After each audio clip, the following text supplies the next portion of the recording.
Ruth അധ്യായം 4. എന്നാൽ ബോവാസ് പട്ടണവാതിൽക്കൽ ചെന്ന് അവിടെയിരുന്നു. ബോവാസ് പറഞ്ഞിരുന്ന വീണ്ടെടുപ്പുകാരൻ കടന്നു പോകുന്നത് കണ്ടു. എടോ, ഇങ്ങോട്ട് വന്ന് ഇവിടെ ഇരിക്ക എന്ന് അവനോട് പറഞ്ഞു. അവൻ ചെന്ന് അവിടെ ഇരുന്നു. പിന്നെ അവൻ പട്ടണത്തിലെ മൂപ്പന്മാരിൽ 10 പേരെ വരുത്തി ഇവിടെ ഇരിപ്പിനെന്ന് പറഞ്ഞു. അവരും ഇരുന്നു. അപ്പോൾ അവൻ ആ വീണ്ടെടുപ്പുകാരനോട് പറഞ്ഞത്, മോവാബ് ദേശത്ത് നിന്ന് മടങ്ങി വന്നിരിക്കുന്ന നവോമി നമ്മുടെ സഹോദരനായ എലീമലക്കിന്റെ വയൽ വിൽക്കുന്നു. ആകയാൽ നിന്നോട് അത് അറിയിപ്പാൻ ഞാൻ വിചാരിച്ചു.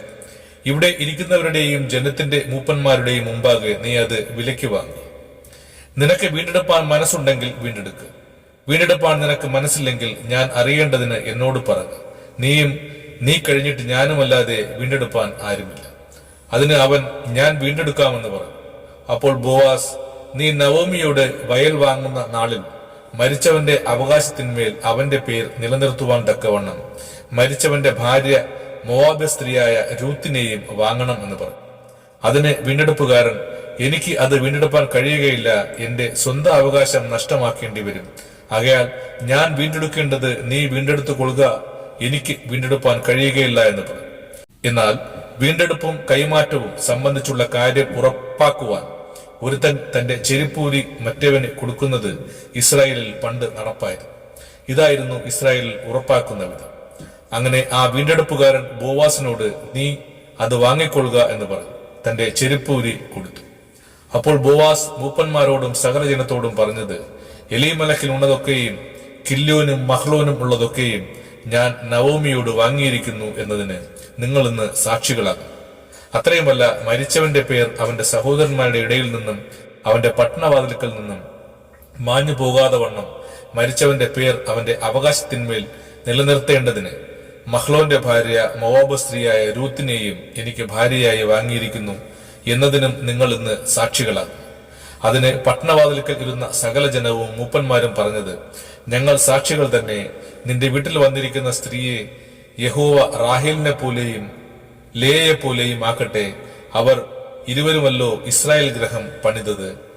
എഫ്രാത്തയിൽ നീ പ്രബലനും ബെത്ലഹേമിൽ വിശ്രുതനുമായിരിക്കുക. ഈ യുവതിയിൽ നിന്ന് യഹോവ നിനക്ക് നൽകുന്ന സദ്യയാൽ നിന്റെ ഗ്രഹം താമാർ യഹൂദയ്ക്ക് പ്രസവിച്ച ഫേരസിന്റെ ഗ്രഹം പോലെ ആയിരിക്കട്ടെ. ഇങ്ങനെ ബോവാസ് രൂത്തിനെ പരിഗ്രഹിച്ചു. അവൾ അവന് ഭാര്യയായി. അവൻ അവളുടെ അടുക്കൽ ചെന്നപ്പോൾ യഹോവ അവൾക്ക് ഗർഭം നൽകി. അവൾ ഒരു മകനെ പ്രസവിച്ചു. എന്നാറെ സ്ത്രീകൾ നവോമിയോട്, ഇന്ന് നിനക്ക് ഒരു വീണ്ടെടുപ്പുകാരനെ നൽകിയിരിക്ക കൊണ്ട് യഹോവ വാഴ്ത്തപ്പെട്ടവൻ, അവന്റെ പേർ ഇസ്രായേലിൽ വിശ്രുതമായിരിക്കട്ടെ. അവൻ നിനക്ക് ആശ്വാസപ്രദനും നിന്റെ വാർദ്ധക്യത്തിങ്കൽ പോഷകനും ആയിരിക്കും. നിന്നെ സ്നേഹിക്കുന്നവളും 7 പുത്രന്മാരെക്കാൾ നിനക്ക് ഉത്തമയുമായിരിക്കുന്ന നിന്റെ മരുമകളല്ലോ അവനെ പ്രസവിച്ചത് എന്ന് പറഞ്ഞു. നവോമി കുഞ്ഞിനെ എടുത്ത് മടിയെ കിടത്തി അവന് ധാത്രിയായി തീർന്നു. അവളുടെ അയൽക്കാരത്തികൾ നവോമിക്ക് ഒരു മകൻ ജനിച്ചു എന്ന് പറഞ്ഞ് അവന് ഒബേദ് എന്ന് പേര് വിളിച്ചു. ദാവീദിന്റെ അപ്പനായ ഇശായിയുടെ അപ്പൻ ഇവൻ തന്നെ. ഫേരസിന്റെ വംശപാരമ്പര്യമാവിത്. ഫേരസ് ഹെസ്രോന് ജനിപ്പിച്ചു. ഹെസ്രോൻ റാമിന് ജനിപ്പിച്ചു.